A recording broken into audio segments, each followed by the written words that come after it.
bahwa orang itu menjawab dengan bijaksana. Yesus berkata kepadanya, "Engkau tidak jauh dari kerajaan Allah." Lalu tidak seorang pun berani lagi menanyakan sesuatu kepadanya. Demikianlah Injil Tuhan kita Yesus Kristus. Berbahagia mereka yang mendengar, memelihara, dan melakukan dalam hidup setiap hari.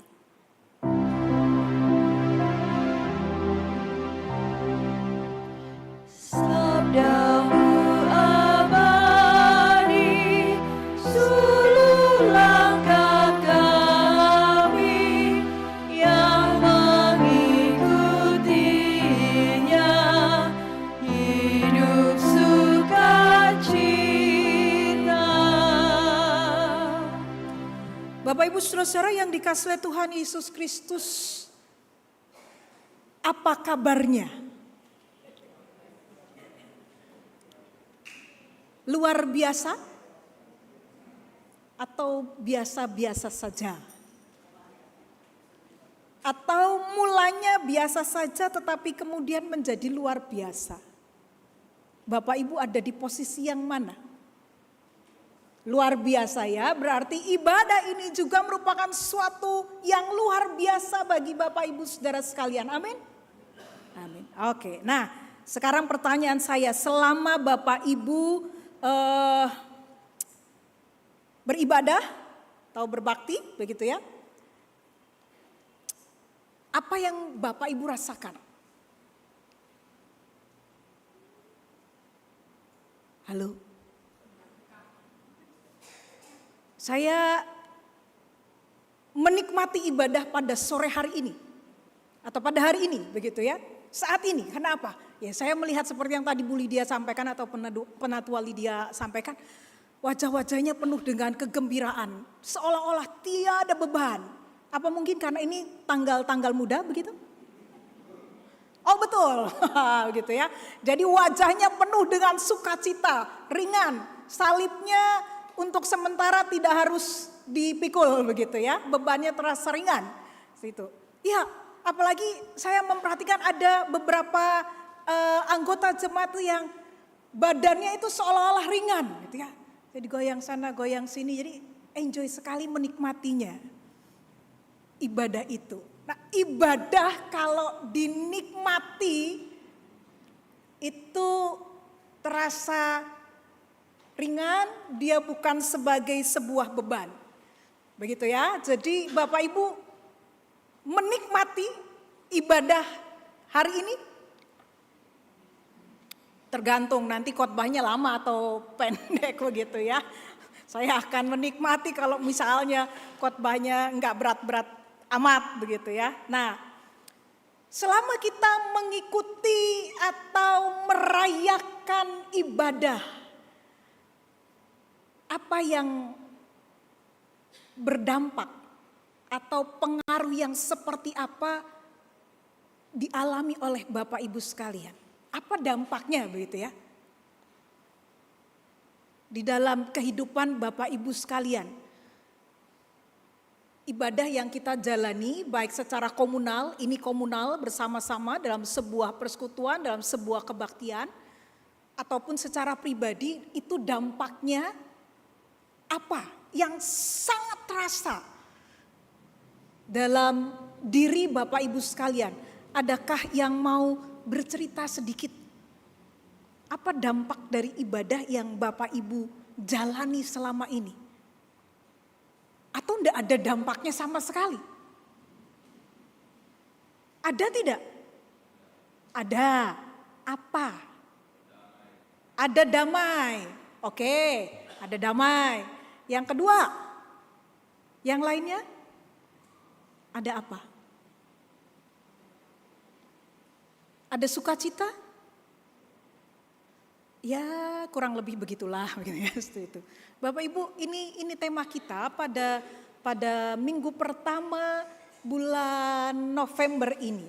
Jadi selama 1 bulan ini kita akan diajak untuk mengerti, memahami, menyelami soal atau hal-hal yang berkaitan dengan peribadatan gitu ya. Dan di minggu yang pertama ini kita mau coba melihat liturgi. Apa sih itu liturgi begitu ya. Nah, saya mengutip beberapa asal kata dari liturgi. Yang pertama, kata liturgi itu berasal dari bahasa Yunani, liturgia, merupakan dua gabungan kata, laos dan ergon. Ya, artinya apa? Pelayanan umat. Jadi laos itu pelayanan, pengabdian, gitu ya.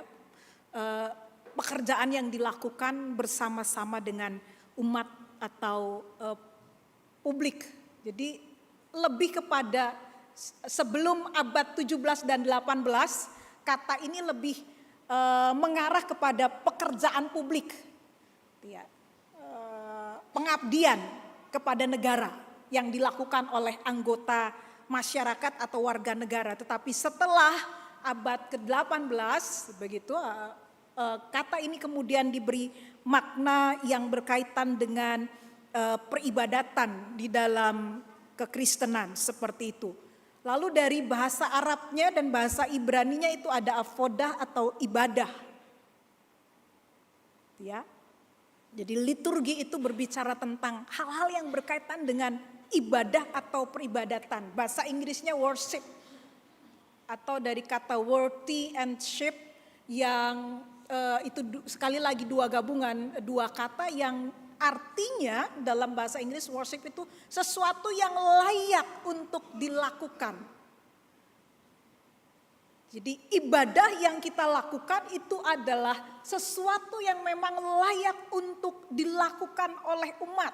Sesuatu yang layak untuk dikerjakan. Maka ada Sunday, worship Sunday gitu ya, seperti itu. Nah, itu yang terjadi.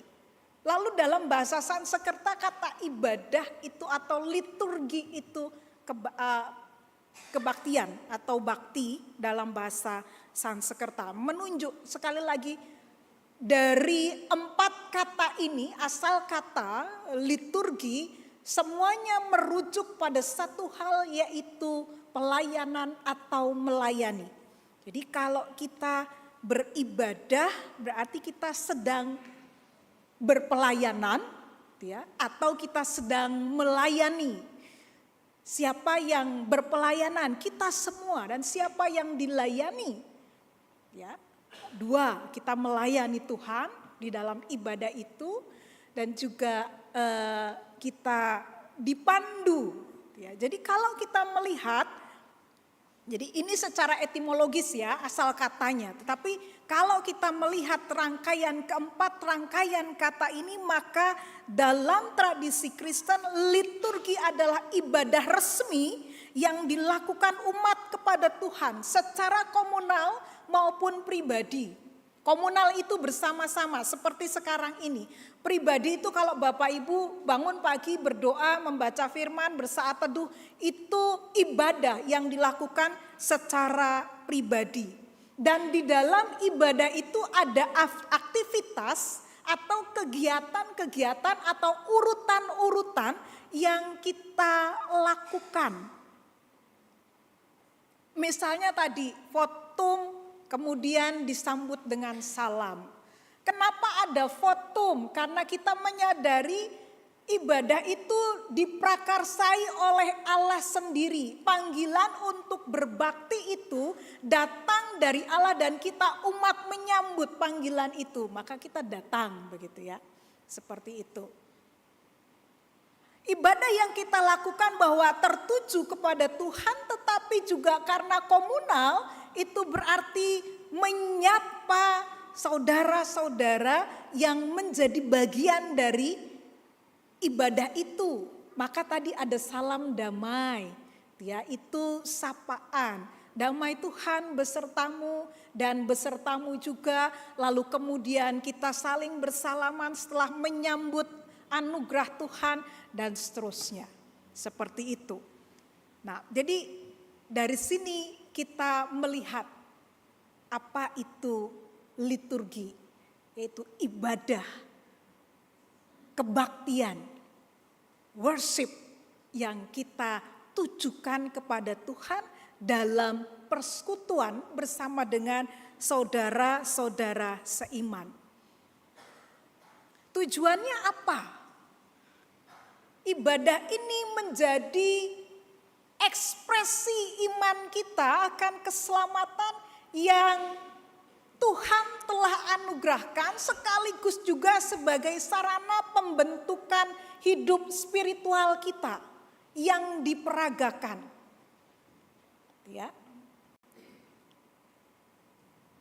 Pertolongan kita datangnya dari Tuhan yang menciptakan langit dan bumi, ya.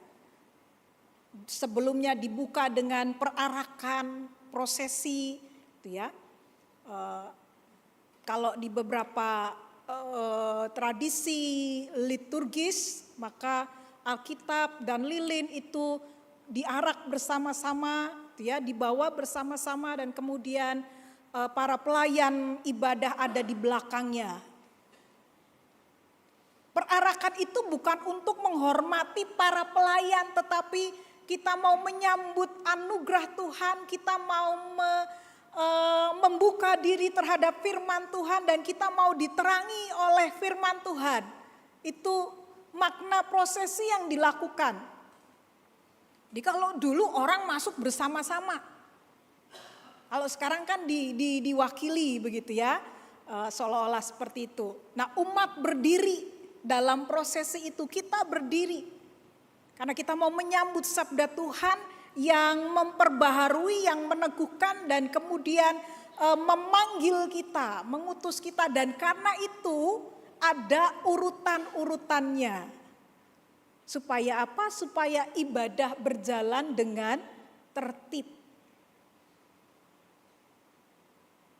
Gereja manapun, Katolik, Pentakosta, Karismatik, Protestan, ya, seperti GKI, GKJ, itu punya urutan-urutan ibadahnya sendiri. Supaya apa? Supaya ibadah berjalan dengan tertib.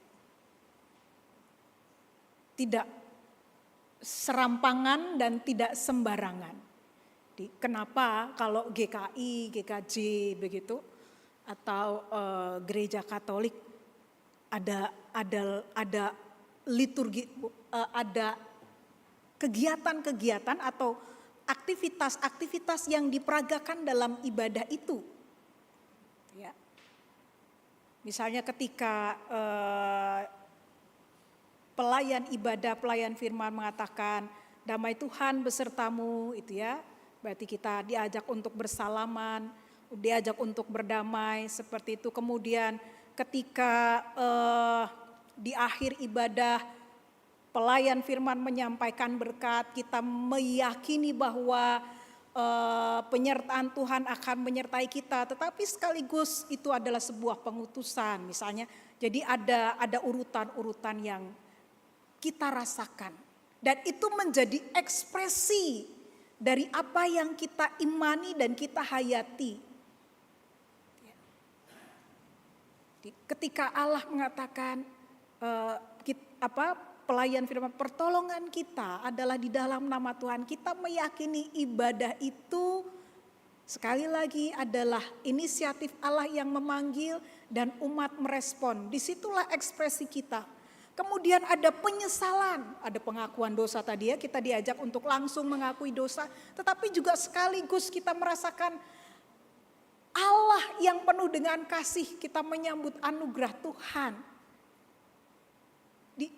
Ibadah adalah ekspresi iman kita atas anugerah yang Allah nyatakan di dalam kehidupan kita setiap hari, tetapi sekaligus sarana yang diberikan, disediakan supaya kita juga dapat mengekspresikan kasih Allah itu di dalam kehidupan kita setiap hari.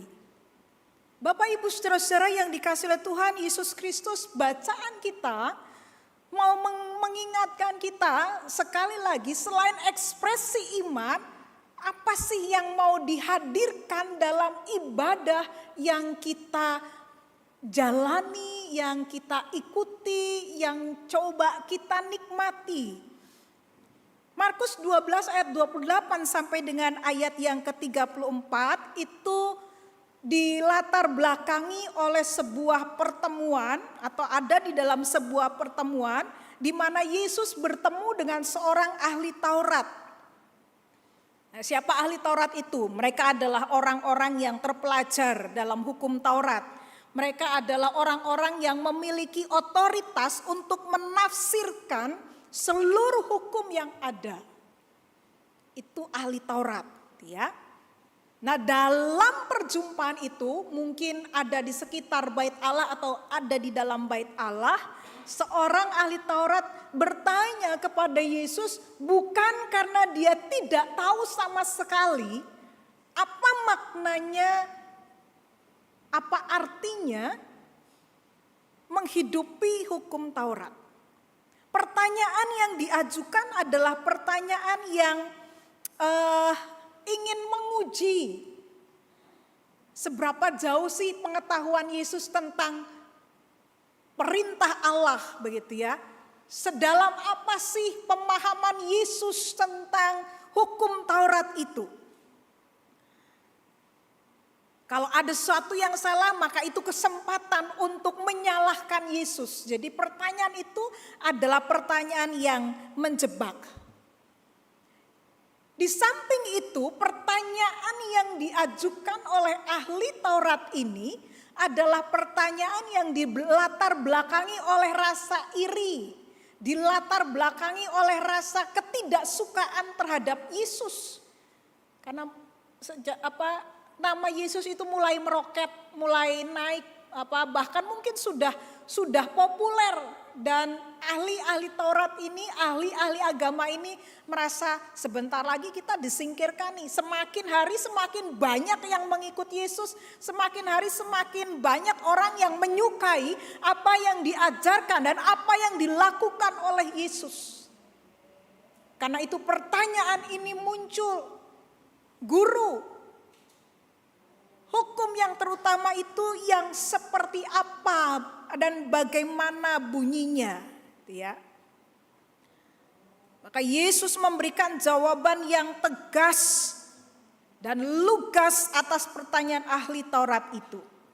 Yesus mengatakan ayat 29, jawab Yesus, perintah yang terutama ialah dengarlah hai orang Israel, Tuhanlah Allah kita, Tuhan itu esa, tidak ada Allah yang lain.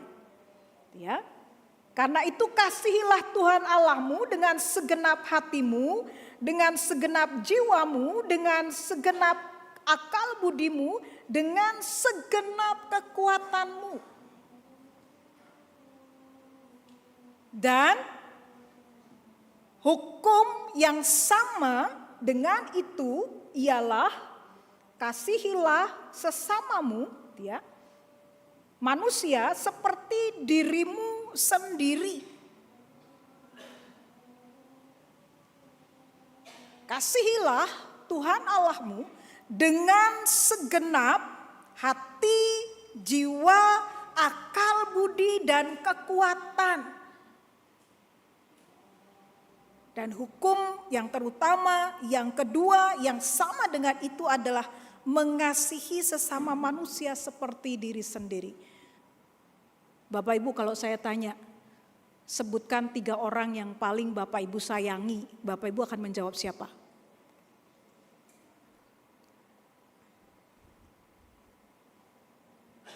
Sebutkan 3 orang yang Bapak Ibu kasihi, sayangi. Ayo siapa? Ini pertanyaan sederhana loh ya. Oh iya Bu, sederhana pertanyaannya. Nih yang jawabnya kudu mikir gitu ya. Karena cuma dikasih 3 pilihan atau 3 jawaban yang harus diberikan. Padahal mungkin daftar dari orang-orang yang kita kasih itu begitu banyak. Nah saya nggak minta banyak-banyak, sebutkan 3 orang yang paling Bapak Ibu kasihi. Siapa?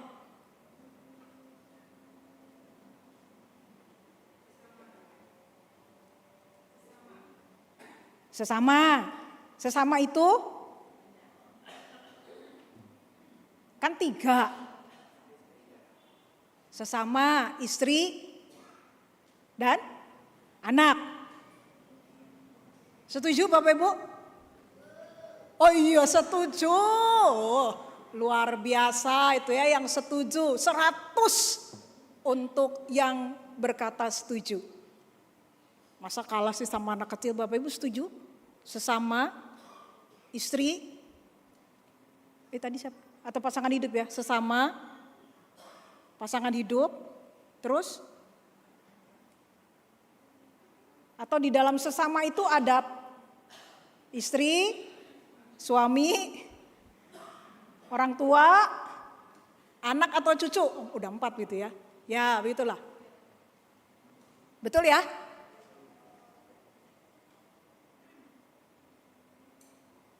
Kok Bapak Ibu enggak jawab diri sendiri? Yang mengasihi diri sendiri, yang menyayangi diri sendiri itu siapa?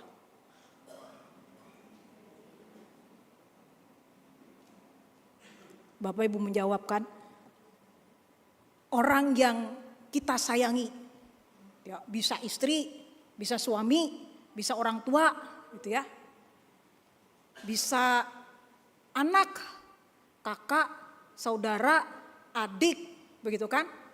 Bisa juga teman, sahabat, saudara, sepupu, sepupu dekat, sepupu jauh, gitu ya. Atau sepupu luar dan sepupu dalam, misalnya begitu. Tapi siapa yang menyayangi diri sendiri?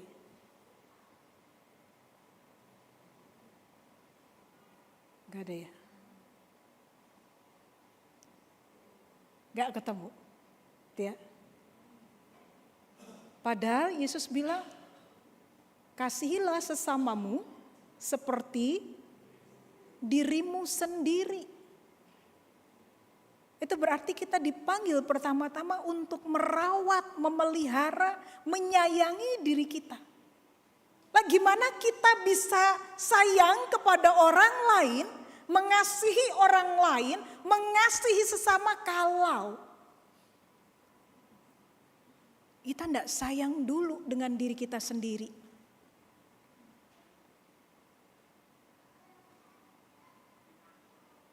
Jadi mungkin kalau nanti ditanya lagi lain waktu, sebutkan 3 orang yang paling Bapak Ibu sayangi, begitu ya. Ya 1, saya.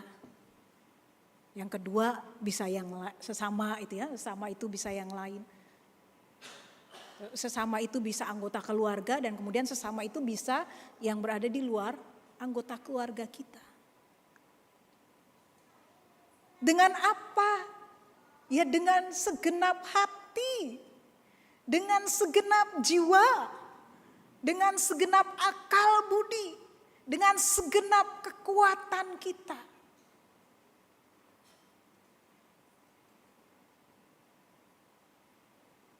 Tetapi juga jangan lupa, hukum yang terutama adalah kasihilah Tuhan Allahmu. Kasihilah Tuhan Allahmu dengan segenap hatimu, jiwamu, akal budimu, kekuatanmu. Dan yang sama dengan itu adalah kasihilah sesamamu seperti dirimu sendiri. Jadi kalau kita mengasihi sesama ya harus juga dengan segenap hati, dengan segenap jiwa, dengan segenap kekuatan, dengan segenap akal budi. Bukan dengan setengah-setengah, apalagi dengan syarat. Kenapa? Karena Tuhan mengasihi kita juga gak pernah setengah-setengah. Tuhan mengasihi kita juga tidak dengan syarat aku akan mengasihimu dengan syarat A, B, C, dan D. Tidak. Dari sini kita bisa melihat Bapak Ibu saudara-saudara anak-anak yang dikasihi oleh Tuhan. Bahwa ibadah yang kita jalani itu pada hakikatnya merupakan ekspresi iman, ekspresi kasih yang kita tujukan kepada Tuhan dan juga kepada sesama Itu sebabnya ada salam damai. Kalau tanpa sakramen misalnya, maka sesudah berita anugerah. Kalau ada sakramen salam damai itu kita lakukan, kita nyatakan sebelum kita menerima perjamuan kudus. Dan dari sini kita bisa melihat bahwa liturgi yang hidup itu adalah liturgi yang tampak dalam tindakan. Ya. Nah, karena itu ibadah harus menjadi jembatan yang menghubungkan kita dengan Allah dan sesama. Ibadah harus mengubah kita. Janganlah kamu semakin serupa dengan dunia ini, tetapi berubahlah oleh pembaruan budimu. Ada perubahan, ada dampak yang bisa dilihat dan dirasakan oleh banyak orang. Dan ibadah itu menjadi panggilan kita untuk mewujudkan, mempraktekkan, mengucapkan, memperlihatkan, dan ya apa yang kita dengar dalam ibadah. Hari ini kita mendengar kasihilah Tuhan Allahmu, ya karena kita sudah terhubung. Karena kita sudah menerima kasih Allah, pengampunan, penebusan, dibebaskan, disembuhkan, dipulihkan, dan seterusnya. Dan karena itu mestinya mentransformasi kita. Jadi kalau kita sudah sekian lama mengikuti ibadah tetapi kelakuannya masih sama saja, begitu, belum berubah. Karena itu ibadah, liturgi, kebaktian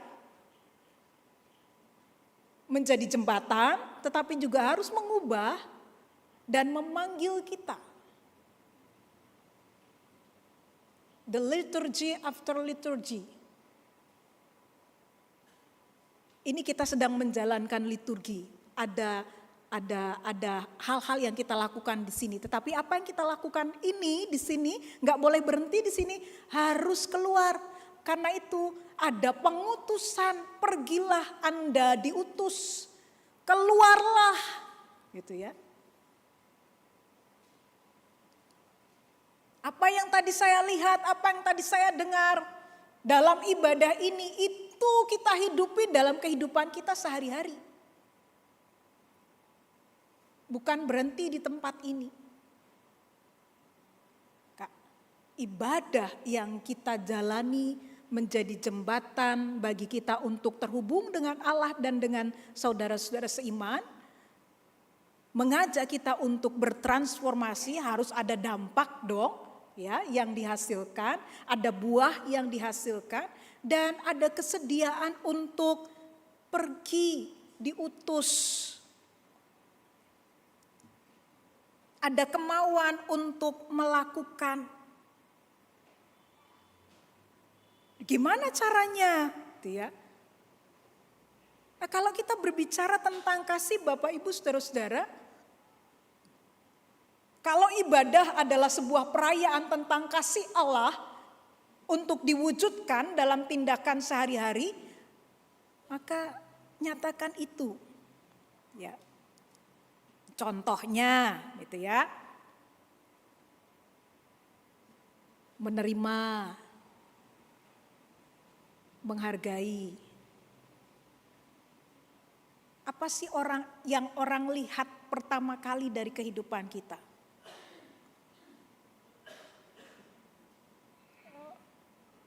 What the first impression? Ya, apa pandangan orang pertama kali ketika melihat kita? Beberapa waktu yang lalu, si sulung pulang bersama dengan temannya, dan saya tanya, Kak, apa pandangan temanmu ketika dia melihat kita atau melihat mama, begitu ya? Saya tanya begitu. Ya, Pak, sepertinya keluargamu sendiri-sendiri ya gitu ya. Papamu di mana, mamamu gimana, adikmu di mana begitu. Tapi yang aku paling terkesan adalah waktu kamu mencari HP-mu, mamamu juga ikut mencari. Gak hanya bilang ya cari begitu. Tapi benar-benar ikut mencari. Loh, terus saya tanya, memangnya kalau mamanya dia gimana? Ya cari sendiri, itu tanggung jawabmu begitu ya. Dan aku ngelihat mamamu enggak, mamamu juga ikut mencari begitu. Yang itu aku enggak lihat. Nah Bapak Ibu, apa kesan pertama ketika orang melihat kita dan keluarga kita? Ketika orang melihat hidup kita, apakah penuh dengan kasih atau bagaimana? Ya. Mengampuni.